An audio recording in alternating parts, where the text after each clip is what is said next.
इस चादर को किस किस ने ओढ़ी, प्राप्त तो सभी ने की है, पर केवल कबीर ही वो संत महंत थे कि जैसी कोरी चदरिया उनको मिली है, वैसी ही उन्होंने फिर से भगवान के श्री चरणों में समर्पित कर दिया है।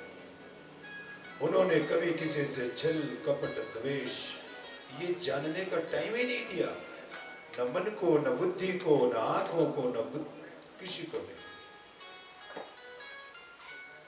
जिस तरह से परमात्मा ने उनको ये शरीर दिया है, ज्यों की त्यों कोई भी मैल ना लगाते हुए इस चादर पर, कोई भी अंकुश ना लगाते हुए इस चादर पर, ज्यों की त्यों परमात्मा के श्री चरणों में अर्पण कर दिया है। ध्रुव प्रहलाद सुदामा ने ओढ़ी। प्रहलाद जी ने क्या किया है, आपने कथा में सुनाई है कि केवल एकमात्र नाम जप, भगवत आराधना और अपने परमात्मा पर केवल स्नेह। ए बच्चा पार्टी, हम भी आएंगे उधर ही खेलने लग जाएंगे कुछ देर में। तो ध्रुव जी ने क्या किया है, ध्रुव जी ने भी सुंदर 5 वर्ष की आयु से ही भजन करना प्रारंभ कर दिया है, और आज भी वो ध्रुव जी आकाश में है। और प्रहलाद जी के लिए स्वयं भगवान को वेश बदल कर आना पड़ा उनके स्नेह के कारण। आप बताओ, किसी रूप में भगवान को बुला सकते हो? भगवान आपके लिए कोई स्वरूप धारण करके फिर से कहीं अवतरित हो सकते हैं? है आप में शक्ति? आप में बस शक्ति है शोक करो। काय सांगू गुरु जी ने टेंशन जाऊ दे, सोडा। अहो डोकं लई दुखतोय, नको ते विचार डोक्यात येत आहे, डोकं खराब आहे। अहो गुरुजी जाऊ दे, आज मूड नहीं है कथा ऐकायचं। नहीं, ऐसा ना करो, ये दिन बार बार नहीं मिलने वाला है। आपने समझा ही नहीं भगवत कथा को।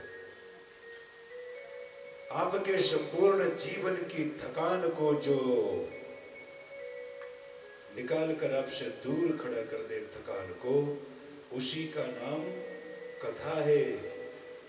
कथा को उल्टा तरीके से लिखो जरा तो थाक बनता है। अभी आप कहीं से आओ तो फटाक से बोलोगे मला लईच थकवा आलाय, थकून गेलो, आज लईच थाक आला मला बरं का, हाथ पाय दुखताय। तो आपके जीवन के संपूर्ण थाक को जो मिटा करके रख दे, उसी का नाम कथा है। तो कथा श्रवण करने से अगर आपका डोका सनसन करतो तर गमक गोष्टच वेगळी, नहीं होना चाहिए। देखो, ये शरीर जो है ना, जल्दी से एक ही बार में कुछ चीजों को नहीं समझ पाता है। अब लोहार के पास, लोहार समझते हो आप लोग, तो लोखंडाला काही पण आकार देतो, त्याची तलवार पण करतो, कुऱ्हाड पण करतो, काही पण करू शकतो। तो वो एक ही बार में थोड़ी ना कर पाता है। उसको पहले गर्म करेगा, न जाने कितने हथौड़े पीटेगा, पीटता ही जाएगा, पीटते ही जाएगा, तब जाकर के वो अपने असली रूप में आता है। इसी तरह भक्त के साथ भी होता है। आपके बच्चे को स्कूल एक दिन भेज दो और टीचर को बोलना इसको कलेक्टर बना के भेज दे, घर पे नहीं भेजेगी। पहले आपको उसको शिक्षा प्रॉपर तरीके से देना पड़ेगा, उसका नींव मजबूत करना होगा। इसी तरह से भगवत जन की जिज्ञासा कम से कम होती है कि महाराज 7 दिन कथा हमने श्रवण किया, समझ में कुछ नहीं आया। तो आप अभी वो KG1 नर्सरी वाले भगत हो। कौन से वाले? नर्सरी वाले। अब जब ये 7 दिन के बाद आगे कोर्स जब कभी मिलेगा ना कहीं, तब आप KG1 में जाओगे। और जब KG1 में आप पहुंच गए ना, तो फिर आगे की सीढ़ी धड़ा धड़ चढ़ोगे, और 10 साल बाद गुरुजी को कहीं भी मिलोगे तो हमें ही आप सरप्राइज देना शुरू कर दोगे। शायद कई बार मैं आपको बढ़िया ध्यान से सुनूंगा।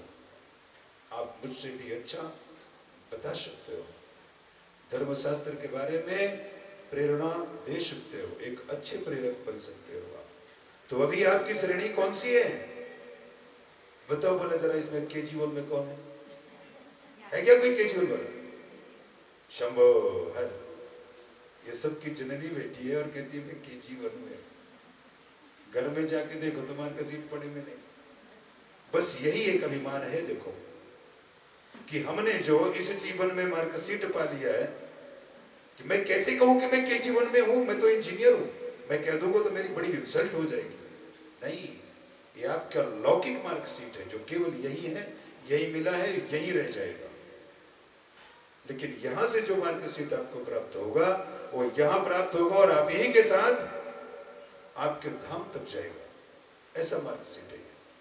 तो अभी आप कच्ची श्रेणी के भगत हो, नींद का आना, आलस का आना, ये वो, ये सब व्यवस्था है, भक्तों की एक श्रेणी होती है। आगे बढ़ते हैं। अयम ही परमो लाभ उत्तम श्लोक दर्शनम।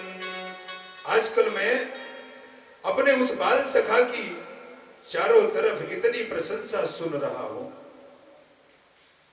कौन कहता है? सुदामा। शंभो हर महादेव। ब्राह्मणों के श्री चरणों में कोटि कोटि अनंत अनंत प्रणाम स्वीकार। दिव्य दर्शन हुआ है, देखो मैया, इसी को कहते हैं भाग्य कि हमने जो ही सुदामा जी का स्मरण किया है तो सुदामा जी हम पहुंच गए। बताओ ये भाग्य है नहीं? महादेव। इसी तरह मैंने उस दिन, आपको अनुभव होगा माता जी, जैसे ही वामन अवतार की कथा आती है और भगवान का जैसे ही नाम स्मरण होता है कि तुरंत दो ब्राह्मण आ जाते हैं। और आज भी वही कहानी दोहराई जा रही भैया कि यहां जैसे ही ब्राह्मण का जिक्र हुआ है कि ब्राह्मण आपके सामने है। शंभो हर महादेव। पानी नीचे मारा। नमो ब्रह्मण्य देवाय गौ ब्राह्मण हिताय च जगत हिताय कृष्णाय गोविंदाय नमो नमः। शुद्ध महाराज श्री आप दोनों को जय श्री कृष्ण। तो आज सुदामा जी कहते हैं, आज मुझे अचानक मेरे उस बाल सखा की मुझे अत्यधिक याद आ रही है। क्या कारण है? अकारण मुझे उसकी बहुत याद आ रही है। अब जैसे वो ये कहते हैं कि आजकल याद भी आ रही है और लोगों से सुनकर जहां जाता हूं चारों तरफ केवल उस द्वारिकाधीश के ही चारों तरफ परचम लहरा रहे हैं। उसी की बात हर एक के मुख से निकलकर सामने आ रही है। तो मेरे मन में भी ठीक दर्शन की बड़ी उत्कंठा हो रही है, परंतु सोचता हूं कि जब इतनी महिमा है तो अब तो वो बहुत बदल गया होगा। है तो आखिर बाल सखा, बचपन का यार है और जीवन की उथल पुथल 25 से लेकर के और 45 के बीच का जो समय होता है, यह समय बदल देने वाला होता है। अपने कई ऐसे रिश्ते होते हैं कि वो रिश्ते बहुत अहम हो करके भी केवल हम 45 तक उस झुंझ वाले रिश्ते से जूझते रहते हैं, झगड़ा करते रहते हैं और ये सुंदर सा रिश्ता पीछे रह जाता है। आज केवल इस डिस्टेंस को कि बहुत दिन की बात है, मेरे बचपन की बात है और आज तो मैं वृद्ध हो गया हूं और जब से बिछड़ा हूं तो आज तक उससे कभी नहीं मिला हूं। अरे कृष्ण और सुदामा के बचपन की बात है, जगो अरे पहली मुलाकात है ये पहली मुलाकात है, पहली मुलाकात है यह पहली मुलाकात है, पहली मुलाकात है ये पहली मुलाकात है, पहली मुलाकात है यह पहली मुलाकात है। कृष्ण और सुदामा के, कृष्ण और सुदामा के, कृष्ण और सुदामा के, कृष्ण और सुदामा के बचपने की बात है। यह पहली मुलाकात है, पहली मुलाकात है यह पहली मुलाकात है, पहली मुलाकात है ये पहली मुलाकात है, पहली मुलाकात है यह पहली मुलाकात है।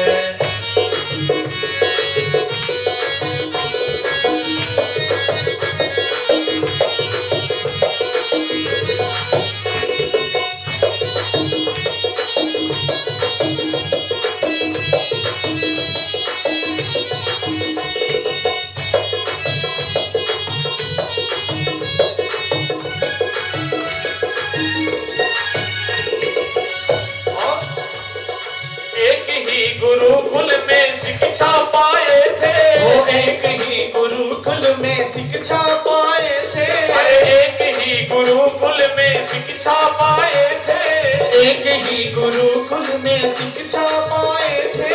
कृष्ण जी थे छोटे और सुदामा जी बड़े थे, कृष्ण जी छोटे और सुदामा बड़े थे, कृष्ण जी थे छोटे सुदामा जी बड़े थे, कृष्ण जी के छोटे सुदामा जी बड़े थे। अरे ना मानो तो देख लो, ना मानो तो देख लो, अरे ना मानो तो देख लो, ना मानो तो देख लो, लो ये ग्रंथों की बात है, पहली मुलाकात है ये पहली मुलाकात है, यह पहली मुलाकात है यह पहली मुलाकात है, पहली मुलाकात है ये पहली मुलाकात है, पहली मुलाकात मुलाकात है यह पहली मुलाकात है।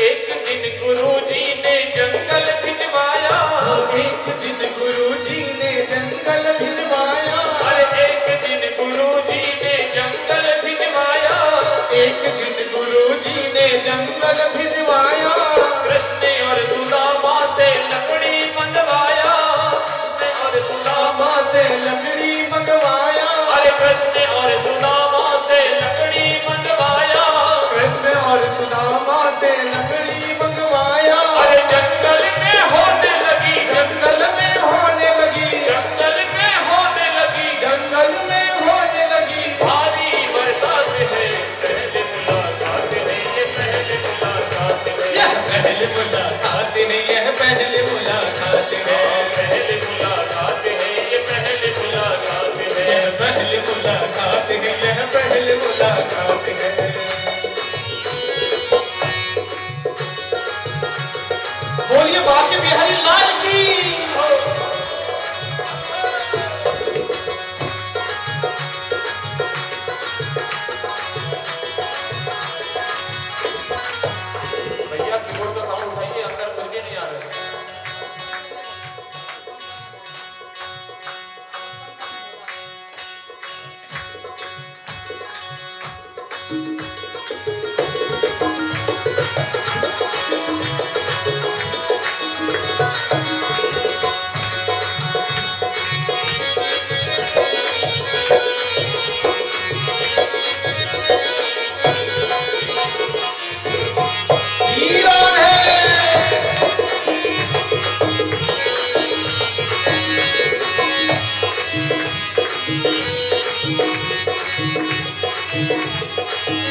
सुदामा ने कृष्ण जी का सारा चना खाया। चना खाने के पीछे बहुत बड़ा रहस्य है। सुदामा ने कन्हैया का चना क्यों खाया? पढ़ने में तो नहीं आया लेकिन सुनने में जरूर आया है। किसी संत के बुखार बिंदु से सुनने में मिला था कि जो चना गुरु माता ने सुदामा और कन्हैया को दिए थे जंगल में ले जाने के लिए,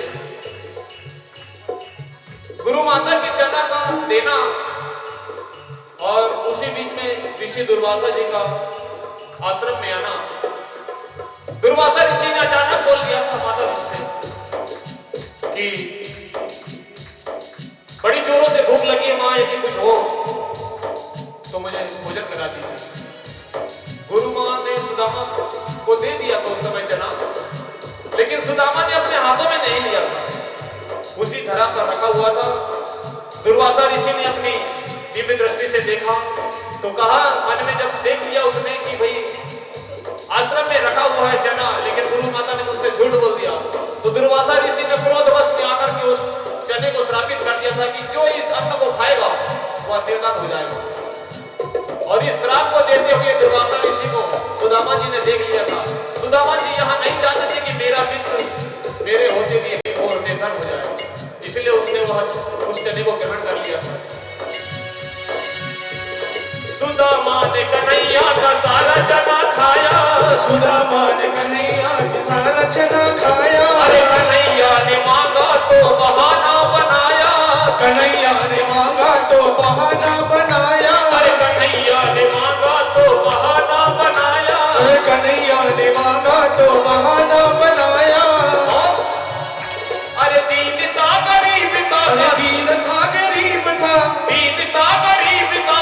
दीन था गरीब था। दीन था गरीब था का तभी लगा श्राप है। अरे पहली मुलाकात है ये, पहली मुलाकात है। अरे पहली मुलाकात है यह, पहली मुलाकात है। पहली मुलाकात है ये, पहली मुलाकात है। अरे पहली मुलाकात है यह, पहली मुलाकात है। कृष्ण और सुदामा और कृष्ण और सुदामा के के बचपने की बात है। पहली मुलाकात है यह, पहली मुलाकात है। पहली मुलाकात है यह, पहली मुलाकात है। पहली मुलाकात है यह, पहली मुलाकात है। पहली मुलाकात है यह, पहली मुलाकात है। पहली मुलाकात है यह, पहली मुलाकात है। पहली मुलाकात है यह, पहली मुलाकात। बोले भक्तवत्सल भगवान की जय। बड़ा ही सुंदर प्रसंग, मनमोहक प्रसंग आज प्रसंग आ चुका है। तो या चित्वा चतुरो मुष्टिन विप्रान प्रतुक तंदुना। ये जो मेरी मैया है, इसने इतना मिष्ठान खिला दिया है मुझे, और सुंदर उसके साथ घी, वो जो घी है ना वो मेरे कंठ में चिपक गया है भैया, और बहुत दबा दबा के दोनों टाइम हुआ है। ये उसी का परिणाम है। और वैसे भी ब्राह्मण तो आगे ही होते हैं, ये खाली न रहने पाए। ये उसी का फलस्वरूप कि मेरा गला जो है ना भैया पूरी तरह से काम से जा चुका है। लेकिन इतना काम से नहीं गया है, ठाकुर जी की कथा सुनाई जा सकती है कि नहीं? बस भजन नहीं गाया जा सकता है तो भगवान ने दिया है सुंदर शादी। किसी के पास 2 रत्न थे, कितने रत्न थे? और मेरे पास में 3 रत्न है। कितने रत्न है? 3 रत्न। मैं कहीं भी, मेरे गला का मुझे कोई क्षोभ नहीं है, बस तकलीफ ये हो रही है कि जब ये गा रहे होते हैं तो मुझे भी बहुत ही उत्कंठा होती है कि मैं भी इनका साथ दूं, लेकिन आवाज इनसे कुछ अलग चली जाएगी तो बेचारे चुप हो जाएंगे, तो बोल भी नहीं पा रहा हूं। लेकिन यह है कि भैया ने बहुत चकाचक पवा दिया, उसी का परिणाम है ये, ऐसी बात है। तो चलो चलते हैं, थोड़ा सा और आगे सफर करते हैं। तो या चित्वा चतुरो मुष्टीन विप्रान पृथक तंडुला शैल खंडेन तान बदत्वा वर्ते प्रादादुपायनम्। सुशीला 4 ब्राह्मणियों के घर जाकर एक मुट्ठी चावल उधार मांग कर लेकर आती है। कितने घरों में? 4 अलग अलग घरों में जाती है और सबके घर से थोड़ा थोड़ा तंदूर एक मुट्ठी ये कहकर पड़ोसी के साथ ये करता है। और होता ही माझ्याकडे असं मीठ संपलं जरा एक मग्गा वर द्या उद्या देते आमच्याकडे जिरे संपले डोक्यात नव्हता आणायचा पण आता उद्याला आणू आम्ही तुम्हाला परत देऊ। यही किया यार सुशीला मैया ने। पड़ोसियों के घर जाती है और वहां से एक एक मुट्ठी चावल मांग कर ले आती है। अब सोचो किसी के घर में 1008 हो, किसी के घर में इंद्रायणी हो और किसी के घर में जीरा राइस हो। अब आप चारों ने दे दिया अलग अलग अपना अपना सिस्टम। अब वो तो बेचारे अलग अलग लेके नहीं जाएंगे 4 पोटली। अब पोटली तो एक ही बनानी है। अब इधर मैया ने सुदामा जी की पूरी तैयारी कर दी है कि सुदामा जी आप जाओ, वो द्वारिकाधीश है, आप उनसे अपने गरीबी के बारे में अगर कहोगे तो निश्चित वो हम पर कोई ना कोई कृपा करेंगे। हे सुदामा जी, आप कह रहे थे ना कि जाएंगे तो भेंट देने के लिए तो कुछ है ही नहीं मेरे पास, हम जाएं कैसे? और मिलते ही हम उन्हें देंगे क्या? कि देखो मित्र, इतने दिनों बाद हम मिल रहे हैं तो मैं आपके लिए गिफ्ट लेकर आया हूं। हम अपनी अपनी सामर्थ्यता के अनुसार जब किसी के यहाँ जा रहे होते हैं तो जिनकी जितनी सामर्थ्यता है, कोई सुंदर वाली साड़ी और कोई महंगी वाली साड़ी, कोई और भी उच्च कोटि की, तो हम अपनी अपनी सामर्थ्यता के अनुसार सामने वाले मित्र को गिफ्ट देते हैं। लेकिन आज सुदामा के पास कुछ खास गिफ्ट नहीं है देने के लिए, और जो चावल है भी वह इसके उसके उसके घर से मांगे हुए चावल। अब सुदामा जी का मन तो बहुत ही हिचकिचा रहा है कि हे भगवान, ये सुशीला कुछ सुनती नहीं, मेरी बात मानती नहीं, बस मुझे धक्का मार के निकाले जा रही है। नहीं नहीं तुम जाओ, नहीं तुम जाओ। द्वारिकाधीश अवश्य कृपा करेंगे, ये मेरा विश्वास कहता है। बस एक बार जाके उनसे मिलो तो सही। और बस अब सुदामा जी चल पड़े अपने मित्र से, द्वारिकाधीश से मिलने के लिए सुदामा जी चल पड़े हैं। बस वो चावल की पोटली को लिया है और अपने बगल में दबाया है और चल पड़े। सुदामा जी चलते चले जा रहे हैं, दिमाग में एक नहीं अनेक विचार चल रहे हैं। क्या होगा, कैसा होगा, क्या कहेगा, कैसे मिलेगा, मैं जाऊंगा, इतना बड़ा राजा है, उसके द्वारपाल होंगे, वो मुझे स्वीकारेगा भी कि नहीं, पता नहीं, पहचानेगा कि नहीं। जब मिला था तब तो दाढ़ी मूंछ भी नहीं थी, अब तो नाना प्रकार के विस्मयादि बोधक में भटक रहे। देखो होता क्या है ना कि आदमी जब किसी के प्रभाव के बारे में जानता नहीं है, बस सुना हुआ रहता है किसी तीसरे के द्वारा, तो उसके मन में विस्मयादि बोधक रहता है, वो विस्मित रहता है अपने आप में। जब तक आप उससे स्वयं रूबरू नहीं होते हो, सामने सामने नहीं मिलते हो, तब तक आप उसके प्रभाव के बारे में नहीं जानते। हाँ, अगर तीसरे से आपने सुना है तो न केवल वो सुनाया है बल्कि आपको पूरी तरह से भयभीत कर दिया है कि वह इतना प्रभावी है कि ऐसा है कि वैसा है कि वैसा है। यही सारे विचार लेकर कृष्ण के पास सुदामा जी ने चल दिया है।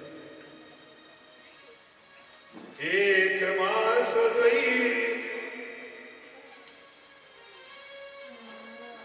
ध्यान दीजिए,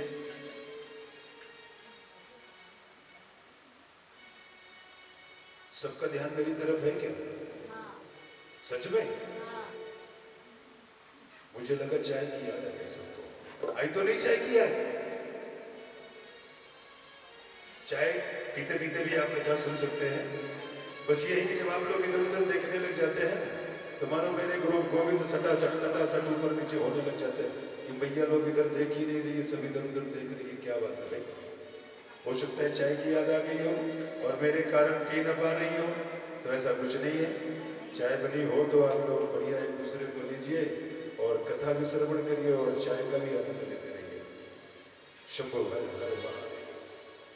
तो आज सुशीला मैया ने कहा है सुदामा जी आप जाओ और द्वारिकाधीश केवल मेरे मन की एक ही बात कहना, वो बाकी सब समझ जाएंगे। और जब जो सुलक्षणा पत्नी होती है ना, वो अपने पति की बहुत सेवा करती है लेकिन कभी जाहिर नहीं करती, अंतरात्मा से समर्पित होती है और वो बुद्धि भी बड़ी अच्छी देती है। तो आज सुशीला जी ने अपने पति देव को सुंदर बुद्धि दी है कि आप जा करके और कुछ न कहना उनसे, केवल जो मैं कह रही हूं याद कर लो और जा करके उनसे केवल इतना ही कह देना, तो मानो सब कुछ एक एक बात समझ जाएंगे कृष्ण जी। और आज मैया कह रही है कि कहना क्या है? एक मास द्विपाक में, महीना एक होता है और पक्ष दो होते हैं। कौन सा कौन सा? कृष्ण पक्ष, शुक्ल पक्ष। बहुत सुंदर। देखो ये केवल पंचमुखी की कृपा है कि मेरी माताएं जब बोलती हैं तो मेरे पास तक आवाज आ जाती है।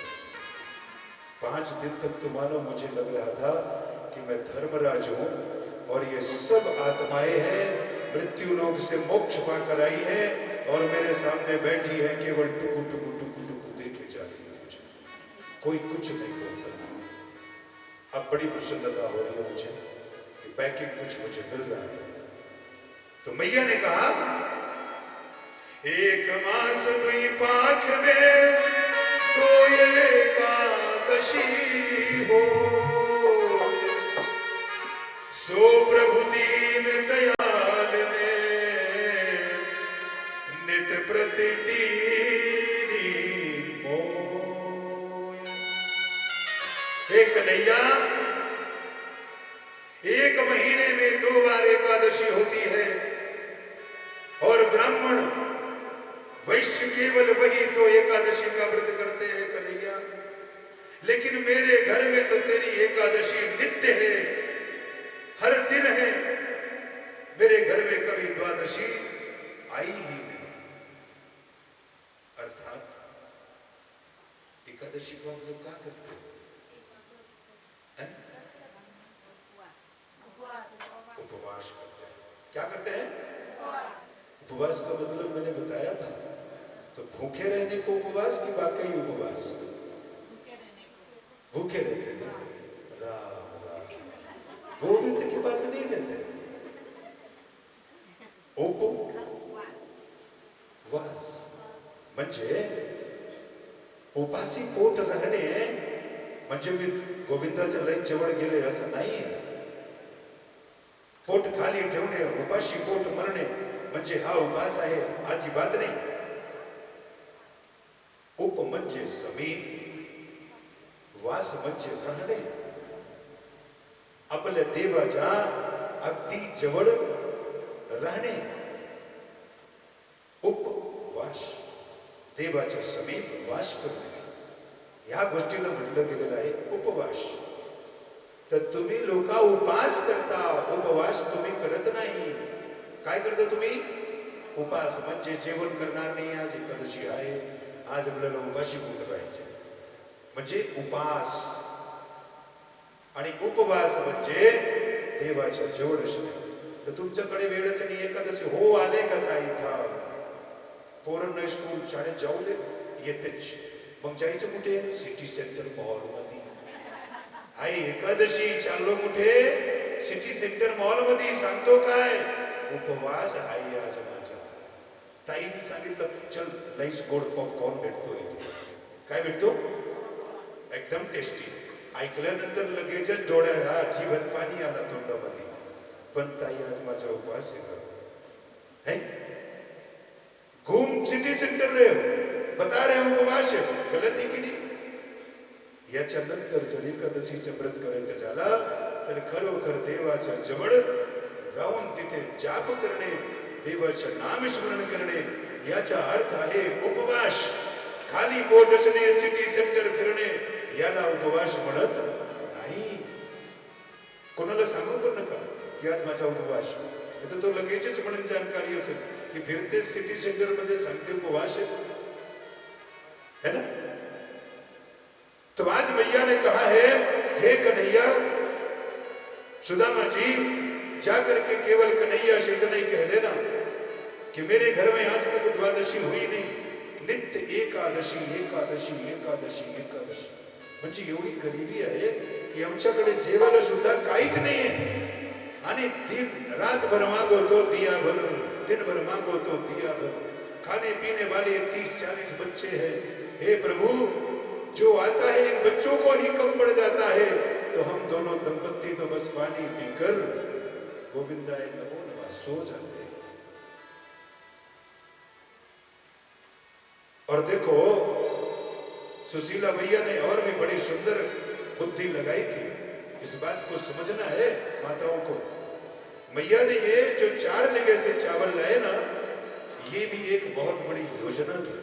इसीलिए कहते हैं कि माताएं बहुत षड्यंत्रकारी होती है ना. जहां न जाए रवि वहां पहुंच गई हमारी मैया की बुद्धि. ये बिल्कुल मैया ने सोचा कि अगर एक ही को बोलेंगे कि 1 किलो देना तो देगी, क्योंकि मुझको कल मुझे देना है. वो एक से भी तो 4 मुट्ठी धड़ाधड़ ले सकती थी, लेकिन वो का बोली की केवल 1च मुट्ठी. किती पाहिजे? 1च मुट्ठी. दुसऱ्याच्या घरी गेली, किती पाहिजे? तिसऱ्याच्या घरून, चौथ्याच्या घरून. डोका लई भारी होता, एकदम शार्प पॉइंट. की कमीत कमी ज्याच्याकडे ही तांदूळ जाईल आणि बघणारा बघेल म्हणेल हे राम, हे चंद्र, हे भी आहे, ते भी आहे, असा भी आहे, तसा भी आहे. म्हणजे हा मागितलेला तांदूळ आहे. हा एकाच्या घराचा तांदूळ एकच क्वालिटीचा नाहीच आहे, याच्यात 3-4 क्वालिटी मिक्स आहे. अर्थातच मागितलेला तांदूळ आहे हा, म्हणजे हा माणूस खूपच गरीब आहे. आपको बोलने की जरूरत ही नहीं पड़ेगी, आपकी व्यवस्था ही उसको बता देगी कि ये क्या है. आगे सुंदर. आज भगवान के पास धीरे धीरे मन में अपने भजन करते हुए सुंदर धीरे धीरे कदमों से सुदामा जी चल पड़े, चावल की पोटली लेकर के. बस जाऊं कि न जाऊं, जाऊं कि न जाऊं, जाऊं कि न जाऊं. दिमाग में बस बात और पैर जो है आगे चलते चले जा रहे. दिमाग का ट्रांसफार्मर कह रहा है जाऊं कि नको जाऊं, जाऊं की नको जाऊ. पण हे पाय आहे की म्हणजे त्याच्याचकडे चाललेले आहे, सतत चाललेले आहे. पण बुद्धीत काय चाललेलं आहे? जाऊ की नको जाऊ, जाऊ की नको जाऊ, जाऊ की नको जाऊ. तर काय सांगणार? त्यांचे ते लोक भेटले तर त्यांना कसं म्हणायचं, काय म्हणायचं?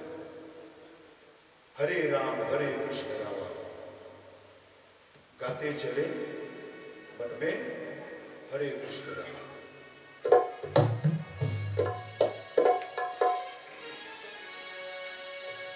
गाते चले मन में हरे कृष्ण राम, गाते चले मन में हरे कृष्ण राम, गाते चले मन में हरे कृष्ण राम, गाते चले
जब कुछ समझ में नहीं आ रहा है तो सुदामा जी ने केवल एक भजन का माध्यम बना लिया है। अब रास्ता इतना लंबा है, कोई तो साथी चाहिए। तो बड़ा सुंदर सा साथी मैंने आप सभी को बताया है, बारंबार बताया है कि जब आप अकेले होते हो और मन व्यथित हो जाए, कोई अप्रिय घटना याद आने लग जाए, तो बस भगवान नाम संकीर्तन यही वो सुंदर पथ है कि जिस पथ पर आप चलते चलते सनई सनई एक दिन मोक्ष के द्वार पर पहुंच जाते हो। और सतत टेंशन बदी रहने मंजे कुछ लोग ऐसे होते हैं कि अगर कोई किसी का स्वर्गवास हो गया हो, शरीर छोड़ दिया हो, तो कई लोग को फोन करून डायरेक्टली सांगतात बरं का, काय सांगतात, अरे तुला माहिती तो ओळखतेस का तू त्याला, हो तो मेला बरं का, काय काय तो मेला, अरे वो तो मर गया। मरता कौन है, कौन मरता है, शरीर। और जो सतत भजन करता है वो मोक्ष को जाता है। कहां जाता है, कहां जाता है, मोक्ष को जाता है, अथवा अपने उस परम प्रिय परमात्मा के समीप पहुंच जाता है जो मन में हरे कृष्ण और हरे राम, हरे कृष्ण हरे राम, हरे कृष्ण हरे राम, यह चल करके अगर दूरी तय करनी है या तो मोक्ष के दरवाजे पर पहुंच जाएगा। अगर मोक्ष को नहीं जाना है तो जहां से चला है अपने प्रियतम प्यारे के पास तक पहुंच जाएगा। और वो सबसे बड़ा सबका प्रीतम अगर कोई है तो केवल गोविंद है, दूसरा और कोई नहीं हो सकता। तो माताओं, ओ भैया, कभी भी दुखी न रहना, आप लोग बातों को याद करके दुखी न रहना। दुख सताए तो मेरा बारंबार एक ही मैसेज है, बस हरे कृष्ण हरे राम। और भी ज्यादा दुख सताए तो ये जो गोविंद है ना, ये गोविंद को अपने गोदी में ले लेना। जैसे छोटे बच्चों को आप लालन पालन करते हो ना भैया, अपने गोदी में गोविंद को बिठा लेना। जितना रोना है रो लेना, जितना हंसना है हंस लेना, जो गीत गुनगुनाना है सो गुनगुना लेना। आंख बंद करके अगर आप बैठोगे तो आपको अनुभूति होगी मेरी गोदी तो गर्म होगी। ये गोविंद आपको एहसास करवा देंगे कि भैया तू रो मत, मैं हूं ना तेरे गोदी में बैठा हूं।